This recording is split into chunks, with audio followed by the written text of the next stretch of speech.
Bismillahirrahmanirrahim.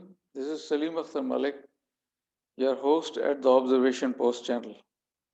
On this channel, we discuss national and international affairs, security matters, as well as important events from military history.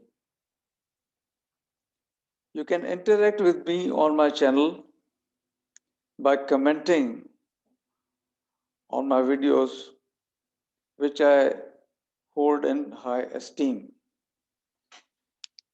and which are very important to me. You can also solicit the transcripts of my videos, which are available gratis at my Twitter channel, which is Salim Akhtar 53. In this session, I'll talk to you about the non-kinetic war, which may be fought between India and Pakistan in the future over Gilgit-Baltistan. To give you a brief background, both India and Pakistan gained independence from Britain in 1947 and soon thereafter got embroiled in the state of Jammu and Kashmir. They had to fight for the possession of the state, which each one of them claimed as their own, and I'll not go into the details. We all know what happened. So while they were embroiled in Jammu and Kashmir over each other, they had their own policies, their different national perceptions,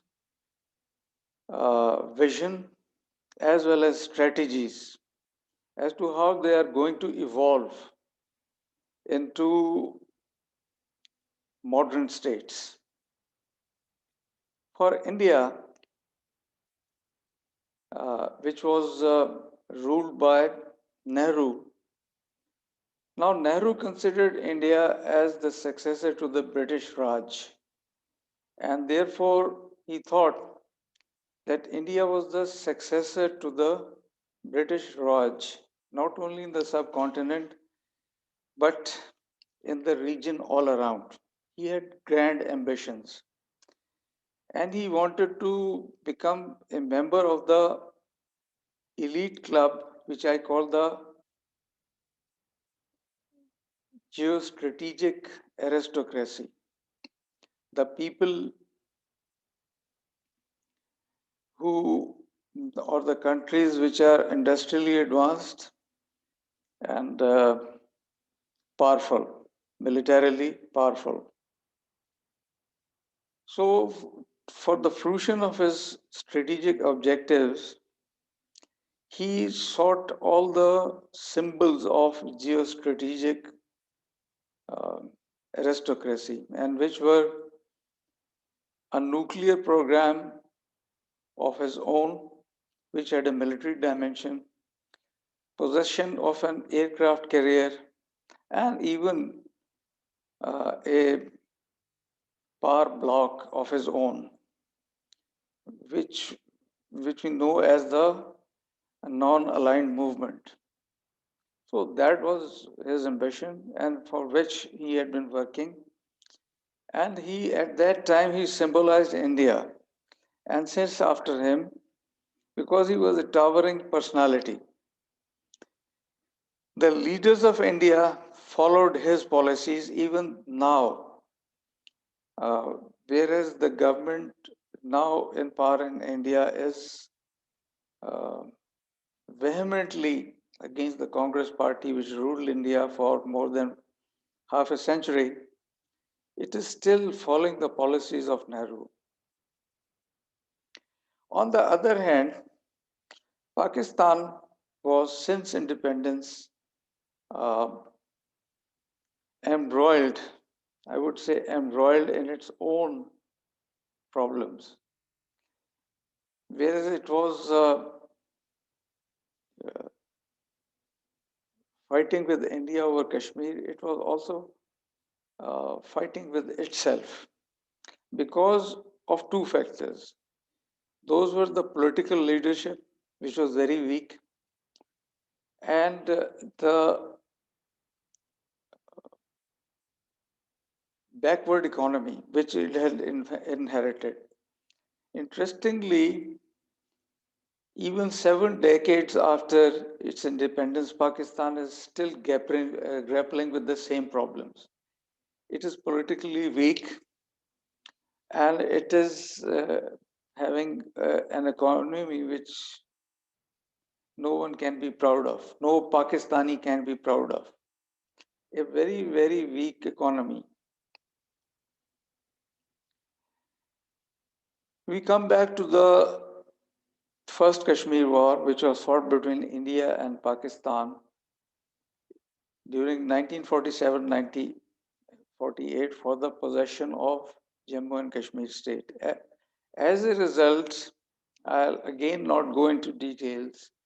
As a result of that war, India got hold of 2/3 of the erstwhile uh, princely state of Jammu and Kashmir, whereas Pakistan uh, occupied the rest 1/3. And the portion which came into Pakistan's possession comprised the sliver of territory which is called the Azad Jammu and Kashmir, as well as the huge wasteland of Gilgit-Baltistan. Now, Gilgit-Baltistan, I had been saying in my previous videos also, it is like a huge plug which prevents India from expanding into Afghanistan as well as Central Asia. And India has not given up in its ambitions and plans to get possession of not only Azad Jammu and Kashmir but also Gilgit Baltistan. In a way, Gilgit Baltistan is more important to it for increasing its influence over Afghanistan and Central Asia, and thence on to the Eurasian region. So Indian leaders have vowed to reintegrate Gilgit-Baltistan with India in a future war. Now, in a future war, they can do this. They can do so uh, either through a conventional war or by non-kinetic means. I had again explained earlier that India cannot hack off or hack away Gilgit-Baltistan and Azad Jammu and Kashmir from Pakistan in a conventional war because it lacks the conventional punch to do so.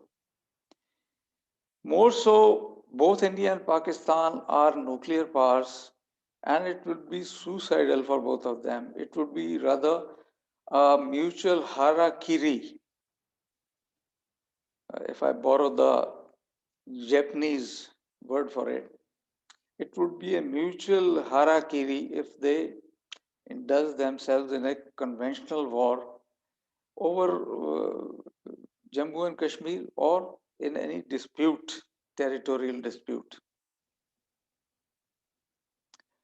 So this leaves India with the non-kinetic option, for which India is working since long, and it can do this and is still doing this. It is continuing with its efforts to hack away Gilgit-Baltistan and Azad Jammu and Kashmir from Pakistan in a non-kinetic by using non-kinetic means, and which may be and which are for India uh, supporting insurgencies and separatist movements in both these areas, which are now under the control of Pakistan. So it is doing so since long, and besides that, it is also supporting the sectarian differences, particularly in Gilgit-Baltistan, because a large segment of its population is Shia. So it is fomenting trouble there based on Shia Sunni divide. These separatist movements are nothing but a pinprick for Pakistan. They cannot result in uh, creating a mass movement against Pakistan, which would result in either these areas getting an independent status or merging with India, as Indians would like to do. So, what is the course open for India, which is the course left for India now? It is to make use of cyberspace, electromagnetic spectrum, and outer space, and it is working on it. I'll focus on the use of electromagnetic spectrum. Now, Pakistan is an urbanized country which is heavily reliant on its critical modes of electricity, telecommunications, and fuel pipelines, which are the oil and gas pipelines. Now, all these critical nodes are computerized. Even Pakistan's thermal power plants are uh, computerized, and we have seen in the recent past that there was a massive electricity shutdown due to some computer glitch in one of its uh, power stations, that is the Guddu power station, thermal power station. So, by making use of electromagnetic pulse weapons, it can uh, shut down Pakistan's critical nodes in electricity, telecommunications, as well as oil and gas networks. Thereafter, once the country is paralyzed, it can reinforce its operations by making use of conventional forces and by uh, activating the insurgents and the separatist movements in the country. Because the central power in Pakistan would cease to exist as a result of shutting down of its critical nodes. Now, again, this is not very easy. It is not going to be easy for India because Pakistan is aware of it and is preparing for the eventuality. So, it is also developing electromagnetic pulse weapons, and most likely the previous shutdown of electricity in the near past was a result of testing of one such electromagnetic pulse weapon. More so, Pakistan has decentralized its forces, which will continue fighting against Indian forces or Indian uh, offensive in case the country is shut down, paralyzed, and the central power ceases to exist. So, this is all about this session. See you in the next session with more news and with more information. Till then, bye bye.